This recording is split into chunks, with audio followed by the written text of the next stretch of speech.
Halo sobat semua, jumpa lagi bersama saya di channel Teknisi Jonggrang. Video kali ini saya akan melanjutkan perbaikan HP Redmi Note 9. Ini sudah pernah saya perbaiki, di videonya itu ada tentang Redmi Note 9 tidak bisa disentuh, kode pengiriman SI2002BC.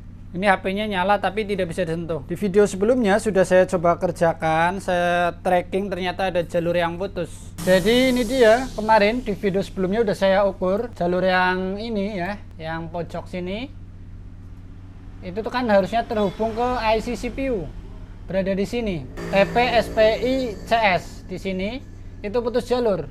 Jadi koneksi dari CPU tidak terhubung ke pin konektor touchscreen di sini, sehingga HP-nya tidak bisa disentuh. Hanya satu pin yang tidak terhubung, pin di sini ya. Nah, di video sebelumnya itu sudah mau saya angkat IC CPU, tetapi baru dipanaskan ternyata itu sudah bisa disentuh lagi. Artinya koneksinya sudah terhubung lagi. Hanya saja yang jadi masalah, saat kita lakukan pengetesan itu belum ada 1 kali 24 jam itu sudah kambuh lagi. Sudah tidak bisa disentuh lagi seperti ini ya. Makanya hari ini saya akan lanjutkan videonya untuk memperbaiki kembali. Kita putuskan akan mengangkat IC CPU. Baik, di sini langsung saja kita bongkar HP-nya. Saya akan fokus ke IC CPU-nya.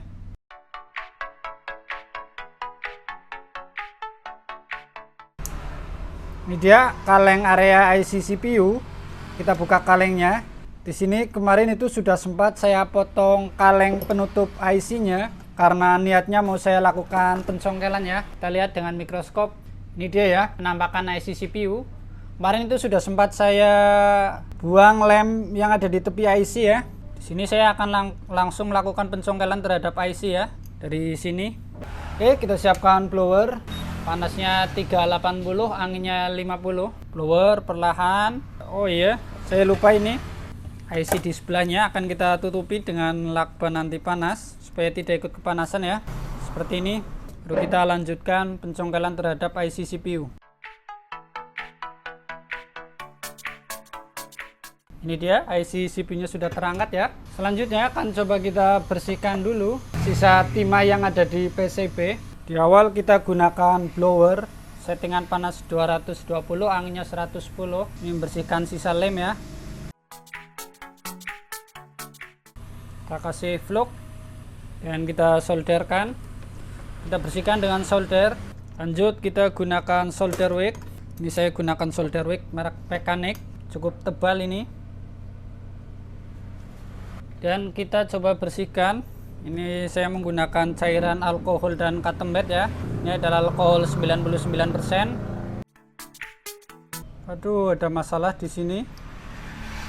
Ada satu pin yang ompong sepertinya ya. Ini akan jadi masalah cukup rumit penanganannya. Kan di pojok ada satu pin yang ompong. Ya, kita lanjutkan dulu pembersihannya, ini belum selesai. Ini nanti ada PR1 ya. Mengembalikan pin yang rusak. Setelah sisa lem bersih, berikutnya akan kita tambahkan lagi ini timah pasta. Kita campur dengan flux ya. Kita akan bersihkan menggunakan solder wick. Kali ini kita gunakan merek Relive. Ini sudah rata, tinggal kita bersihkan. Dan kita akan lanjutkan dengan step yang paling menyebalkan ini menurut saya ya. Memperbaiki pin yang rusak ini. Itu kan ada satu pin yang ompong ya. Sementara itu adalah jalur aktif, maka harus kita perbaiki. Jalurnya menuju ke sini. Dari sini ini kan terhubung ya, menuju ke sini. Kita akan gunakan ini patch welding. Namanya apa ini ya? Kalau saya menyebutnya soldering pad. Bentuknya seperti ini ya. Ini jadi bisa digunakan untuk memperbaiki jalur. Kita akan cari mana yang ukurannya kurang lebih sama ya. Ini sepertinya ini. Ya, ini ukuran pinnya mendekati sama ya. Akan kita gunakan untuk memperbaiki jalur yang rusak. Taruh seperti ini. Atau kita langsung solderkan saja, ini sepertinya bisa ya.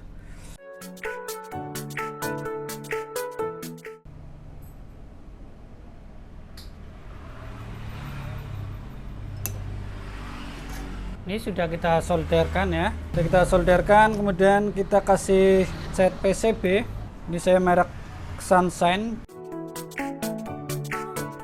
Ini sudah kita kasih cat PCB, kemudian kita kasih lampu UV. Ini lampu UV merek Relife. Kasih seperti ini. Coba kita tunggu. Paling nggak itu 2 menit. Oh ya, sambil nunggu ini cat PCB-nya kering, kita lanjutkan pembersihan ke IC. Ini kita simpan dulu ya. Kita lanjut pembersihan pada IC CPU.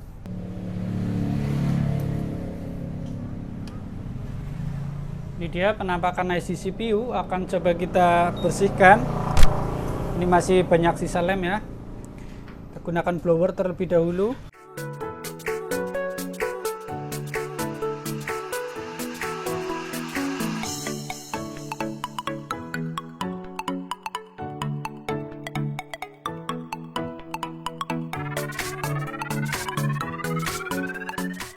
Ini dia, saya rasa IC-nya sudah cukup bersih ya. Saatnya kita lakukan pencetakan ulang terhadap IC. Di sini saya gunakan cetakan MT6768, sedangkan bawaannya adalah MT berapa ini? MT6769, tapi cetakan saya adalah MT6768. Apakah sesuai atau tidak ya? Karena saya tidak punya cetakan MT6769. Jadi saya gunakan MT6768. Ini saja saya harus minjem dulu ya. Saya itu pinjam punya teknisi teman saya ini.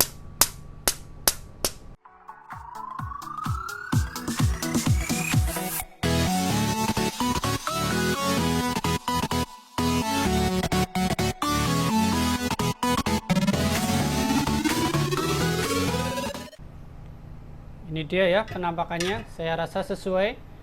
IC CPU MT6769 kita cetak dengan MT6768. Semua pin ini terisi ya. Ini sudah siap untuk kita pasang. Kita singkirkan dulu. Kita lanjut cek kondisi mesin seperti apa. Ini dia setelah kita lampu dengan lampu UV supaya cat PCB-nya kering.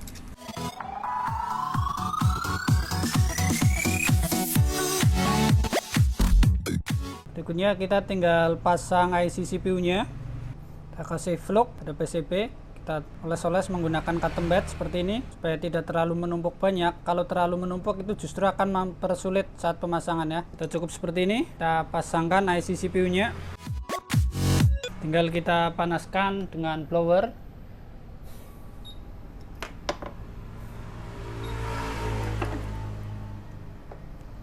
Blower perlahan. Berhenti sejenak, kita kasih vlog, kita lanjutkan blower lagi. Tinggal kita dinginkan, kita gunakan kipas pendingin. Minimal dia nyala dulu. Kalau gagal itu kan akibatnya jelas mati total ya. Kita tekan tombol power. Bismillahirrahmanirrahim. Alhamdulillah masih menyala ya. Ini termasuk servisan yang susah ya, karena mengeksekusi IC CPU. Jadi bagi yang pemula ya jangan begitu berani ya. Kalau merasa skill angkat cetak pasang IC itu belum mahir, jangan coba-coba melakukan seperti ini. Karena kalau gagal sudah pasti berakibat mati total ya. Ini udah bisa nyala, tinggal kita coba tes sentuh. Bismillahirrahmanirrahim. Belum ada respon sepertinya. Kita sentuh. Oh, masih tetap tidak bisa disentuh. Masih gagal ya, tetap tidak bisa disentuh. Kita akan coba analisa lagi. Baik, ini tadi saya bongkar lagi mesinnya, dan setelah saya telusuri, kita cek ya. Di pin yang kita maksud ya, yang berada di sini ini kan terhubung ke sini, dan tetap tidak ada nilai hambatannya ya. Jadi ada kemungkinan besar ini kerusakan pada IC CPU itu sendiri. Sehingga saya akan coba angkat sekali lagi IC CPU, kemudian kita cek hambatan IC CPU-nya langsung ya, apakah dia bermasalah atau tidak. Kita akan kembali angkat IC CPU. Baik, di sini kita putuskan untuk angkat IC CPU lagi ya. Jadi ini CPU-nya sudah kita angkat. Akan coba kita bersihkan terlebih dahulu, nanti kita analisa bersama kenapa tidak bisa disentuh ya. Ini dia sudah kita bersihkan lagi ya. Oke, ini dia. Sekarang saya akan fokus ke sebuah titik di sini ya. Perhatikan di sini, yang bermasalah adalah pin yang ini itu tidak ada hambatannya. Coba kita ukur jalurnya apakah dia aktif atau tidak. Kita putar ya seperti ini ya, jelas nggak ini? Nah, sekarang akan kita ukur. Kalau kita perhatikan, ini larinya kan ke sini ya. Harusnya ini terhubung. Coba kita cek menggunakan avometer. Ini avometer saya ya, dia normal. Kita hubungkan ke sini dan ke sini. Dia tidak ada nilai hambatannya ya. Berarti dari sini ke sini ini sudah putus ya. Secara fisik tidak terlihat putus, tapi ternyata ini adalah putus. Maka kita harus perbaiki dari jalur ke sini menuju ke sini. Di sini saya akan gunakan solder pad ya untuk menghubungkan jalur yang putus. Dari sini ini akan saya hubungkan ke sini.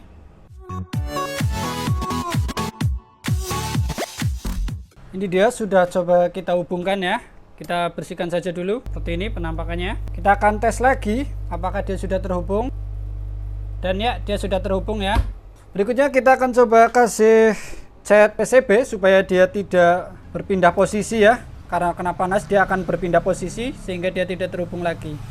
Cukup seperti ini, kemudian kita keringkan lagi. Kita tunggu dulu sampai kering ya cat PCB-nya.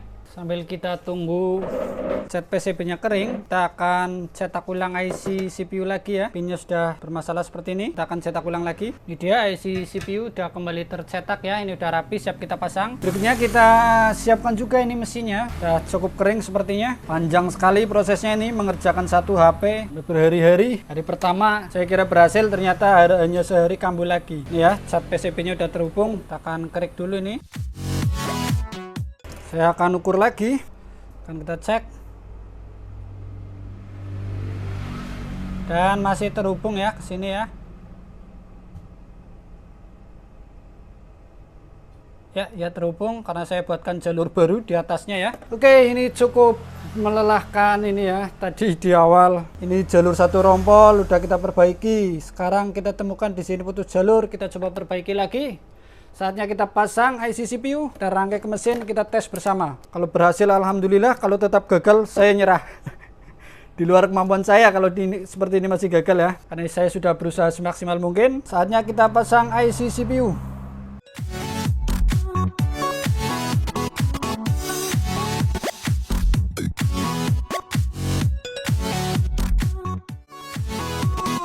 Baik, sebelum kita lanjut pengecekan mesin, kita akan kilas balik ya permasalahan HP ini. Kenapa dia tidak bisa disentuh? Perhatikan di sini, kita buka bagian dioda value. Supaya yang baru nonton video ini ikut paham ya. Kemudian kita cek bagian touchscreen. Di sini, di awal kita ukur semua pin harus ada nilai hambatannya. Dan ternyata pin 1, 2, 3, 4, 5, 6, 7 dari kanan ini dia tidak ada hambatannya. Ya. Masalahnya adalah itu, pin ke-7 ini tidak ada hambatannya. Dan jalurnya langsung menuju ke IC CPU di sebelah sini. Masalahnya di situ ya. Nah, sekarang sudah kita coba angkat IC CPU. Di sini tetap tidak ada hambatannya. Paham ya? Lah, ternyata dari sini ke jalurnya itu putus. Ini jalurnya ke sini ternyata putus. Akhirnya saya perbaiki, saya kasih jalur baru. Saya kasih lihat ini ya. Ini dia jalur barunya masih kelihatan itu. Nah, setelah kita kasih jalur baru ya, kita akan ukur lagi nilai hambatannya. Dari awal dulu, pin nomor 2 ini ada hambatannya. 3 ada, 4 ada, 5 ada, 6 ada, dan 7 pun sudah ada. Akar masalahnya adalah ini, pin nomor 7 di awal tidak ada nilai hambatannya. Setelah kita perbaiki CPU, kita analisa ulang, kita perbaiki jalur, sekarang alhamdulillah sudah ada nilai hambatannya ya. Oke, sudah ada nilai hambatannya, sekarang waktunya kita tes mesinnya apakah masih nyala atau tidak. Karena minimal adalah itu, dia nyala. Perkara jadi nggak jadi nanti urusan belakangan, minimal nyala dulu. Kita rangkai semua, kita tekan tombol power, bismillahirrahmanirrahim. Alhamdulillah dia masih nyala, minimal nyala. Perkara jadi nggak jadi nanti saya kembalikan ke usernya. Waktunya pengetesan. Oke, sudah menyala ke menu, kita tekan layar sentuhnya, bismillahirrahmanirrahim. Wede, mantap. Asli ini mantap. Mantap guys, bisa disentuh guys. Wis, hebat, tepuk tangan dulu Mbak Ella. Bisa. Gila ini ya, eksekusinya lama ini. Jadi pertama itu bisa kalian tonton video saya Redmi Note 9 tidak bisa disentuh ya. Saya analisa dengan detail, saya akan angkat IC CPU. Ternyata dia sudah bisa disentuh, prank dia ya. Akhirnya saya konfirmasi ke user untuk melakukan pengetesan 2 kali 24 jam. Untung HP-nya belum saya kirim. Ini padahal ke Aceh ya. Baru 1 hari dia tidak bisa disentuh lagi. Tadi langsung saya angkat IC CPU. Kita pasang IC CPU, ada jalur yang brodol ya. Kita perbaiki dengan hati-hati, alhamdulillah jadi HP-nya kembali menyala namun tidak bisa disentuh lagi. Akhirnya kita cek, ternyata bukan koneksi ini ke CPU-nya yang bermasalah, tapi dari koneksi sini ke sini. Ini kan sebuah jalur ya, itu putus. Secara fisik itu tidak terlihat putus, tapi kita ukur dengan avometer dia putus. Kita buatkan jalur baru di atasnya, kita tumbuk, alhamdulillah sudah tidak putus lagi, sekarang sudah bisa disentuh lagi. Kita akan tes 2 kali 24 jam, kalau nggak ada kendala kita konfirmasi ke usernya ya. Jadi saya akan sedikit sombong, nggak apa-apa ya.